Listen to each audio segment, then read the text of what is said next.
क्यों लगेगी बाबा साहब की प्रतिमा? ये प्राइवेट प्रॉपर्टियां हैं क्या? राजस्थान के हाई कोर्ट में मनु की मूर्ति लगी है, हमने विरोध किया, लेकिन बाबा साहब की प्रतिमा को आप कैसे रोक लोगे?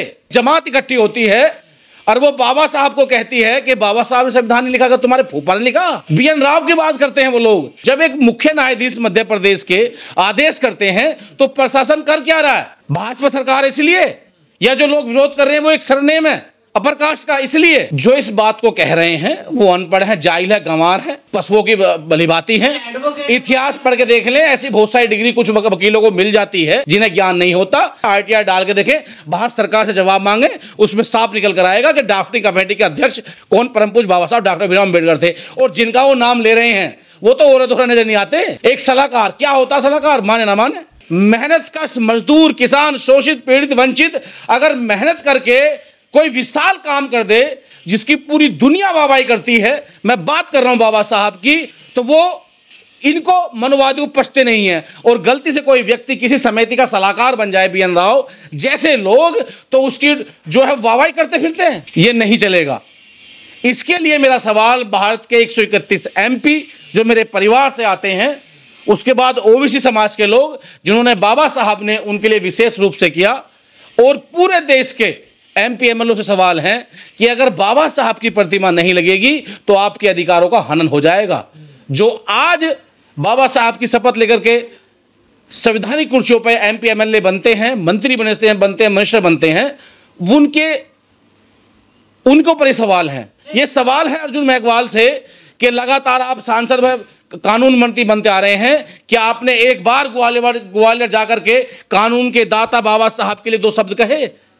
ये चापलूसी, चाटुकारिता बंद करें। 75 साल आज़ाद होने के बावजूद भी और किसी स्टेट के मुख्य न्यायाधीश कोई प्रस्ताव पास करते हैं कि भाई इस प्रांगण में बाबा साहब की प्रतिमा लगाई जाए, जो कि कानून के दाता हैं, भगवान हैं, और जब जिस कैंपस के जनक बाबा साहब हो, कोई कानून की बात वहाँ पर होती है, अगर वहाँ बाबा साहब की प्रतिमा ना होगी तो फिर किसकी होगी? और ये सवाल मेरा मध्य प्रदेश के 47 विधायक जो SC ST के हैं, OBC के विधायक हैं, यहाँ तक जो सामान्य वर्ग के विधायक हैं, उनसे सवाल है कि जब वो शपथ तो लेते हैं बाबा साहब की, आज बाबा साहब की प्रतिमा को स्थापित कराने के लिए वो हमारे साथ क्यों नहीं खड़े हैं? ये सवाल उन 10 SC ST के सांसदों से भी हैं, OBC के सांसदों से हैं, सामान्य वर्ग के सांसदों से, यहाँ तक कि उन महिलाओं से मेरे सवाल हैं जो आज संवैधानिक कुर्सी पर बैठी हैं, कि जिन्होंने, जिस महापुरुष ने हिंदू कोड बिल ला करके बाबा साहब ने उन महिलाओं को अधिकार दे दिया कि जहां आपको पैर की जूती माना जाता था मनुस्मृति द्वारा, जहां आपके हक अधिकार का हनन किया जाता था, आज वो महिलाएं, चाहे वो किसी भी वर्ग की है, खास करके जो सामान्य वर्ग की हैं, वो आज क्यों नहीं बोल रही हैं? यानी कि ये शुरुआत कहीं गुलामी की तो नहीं, ये इशारा मनुस्मृति की तरफ तो नहीं है, मनु की तरफ तो नहीं है। देश के सबसे बड़े जो है घर में बाबा साहब की प्रतिमा लग जाती है, लेकिन एक छोटा सा स्टेट जो एक भारत का अंग है उसमें प्रतिमा नहीं लगने दी जाती। क्यों? बीजेपी सरकार है।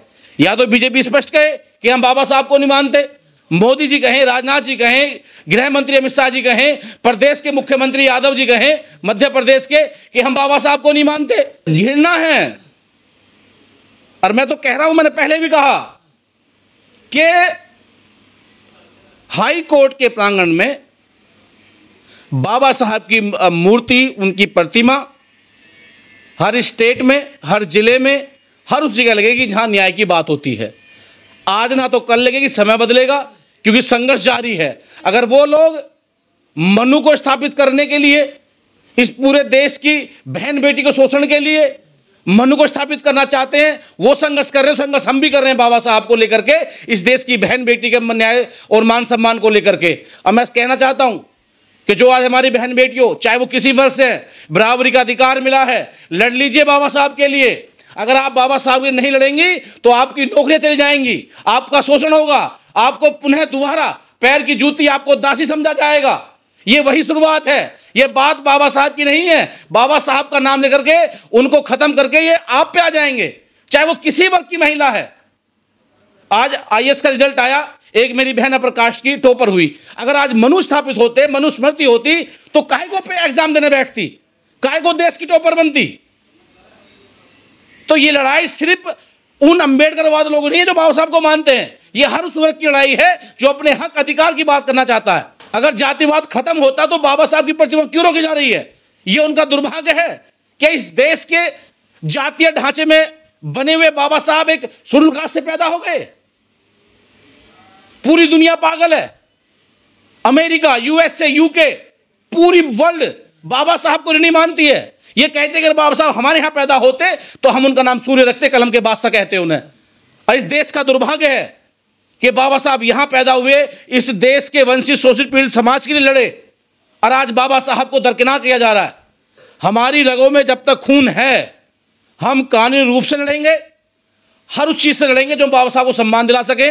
जब हम लोग निहत्थे होकर के कलम के माध्यम से लड़ सकते हैं तो लड़ हम किसी और तरीके से सकते हैं। जो बाबा साहब के ऊपर पूरी दुनिया ने हजारों बुकें लिखी, उनको ये लोग नहीं मान रहे, और चंद लोग मुट्ठी भर वो किसी एक लेखक का नाम डाल दें, अगर वो अपर कास्ट का तो उसको जबरदस्ती बनाने की कोशिश करेंगे।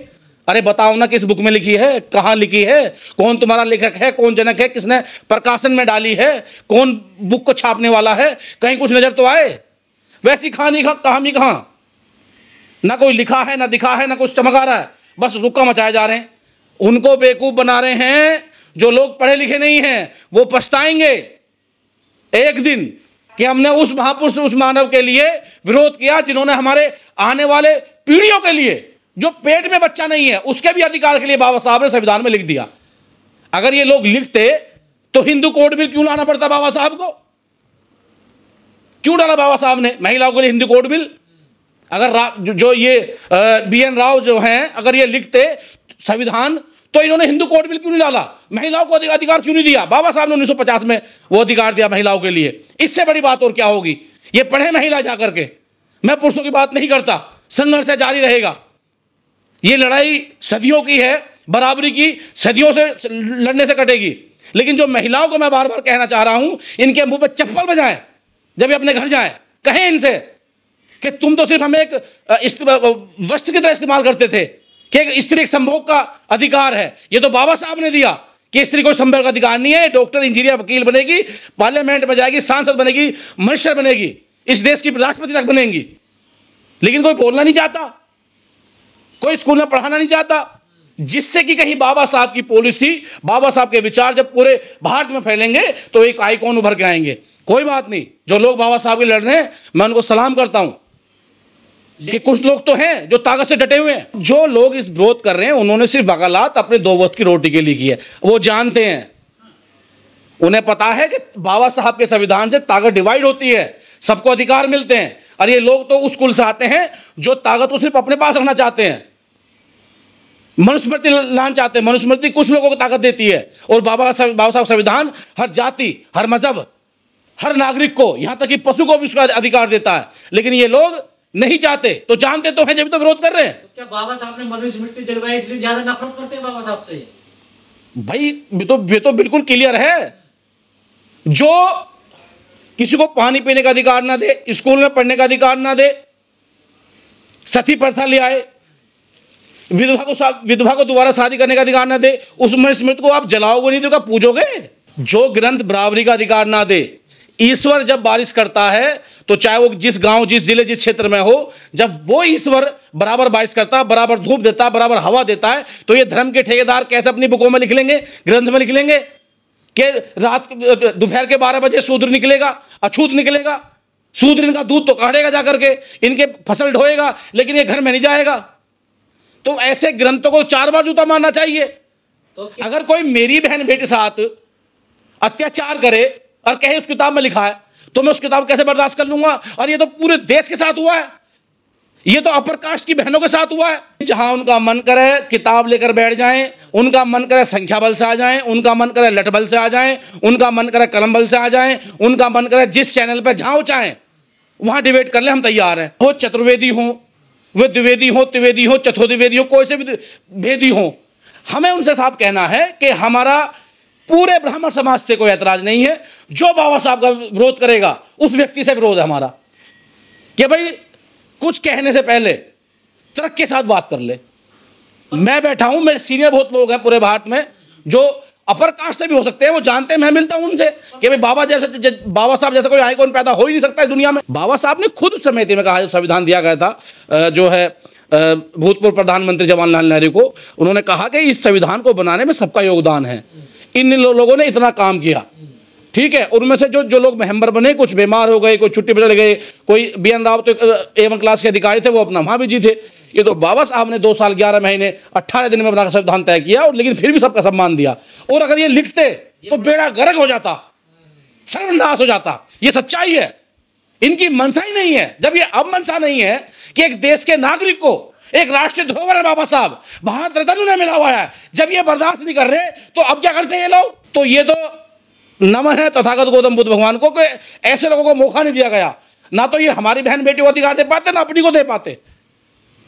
मेरी वीडियो जहां तक जाए मैं तैयार हूं, तर्क के साथ डिबेट कर लें। और रही बात मूर्ति की, तो आदरणीय बहन कुमारी मायावती जिस उत्तर प्रदेश की 4 बार मुख्यमंत्री बनी, एक मूर्ति नहीं 1000 मूर्तियां सभी महापुरुषों की लगाई गई। लेके जब दिल्ली से स्टार्ट होते हैं और खत्म जब आप लखनऊ में होते हैं, तो आप जाकर देखिए, घासीदास, कबीरदास, सूरदास, शिवाजी महाराज, छत्रपति साहू जी महाराज, तमाम ऐसे महापुरुषों की प्रतिमा लगाई गई जिन्होंने इस देश में अपना योगदान दिया, जिन्होंने जातिवाद को, मनुवाद को, मनुस्मृति को नकारा, जिन्होंने समानता, बंधुत्व की बात की।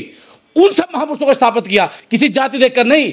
तो मैं कहना चाहता हूं मध्य प्रदेश के लोगों से, भारतवर्ष के सभी लोगों से, कि अगर आप अंबेडकर राज चाहते हैं, संवैधानिक राज चाहते हैं, तो वहां अपने लोगों को स्थापित करें सरकारों में।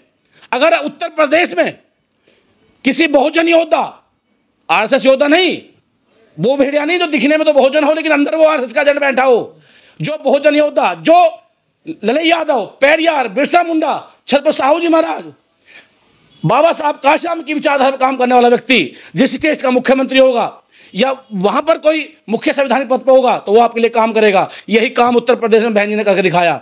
तो मैं उम्मीद करता हूं जहां जहां हमारे लोगों का शोषण हो रहा है, अत्याचार हो रहा है, वहां अपनी राजनीतिक ताकत इकट्ठा करें, तो एक मूर्ति नहीं 1000 बिघे मूर्ति आपके लगेंगी।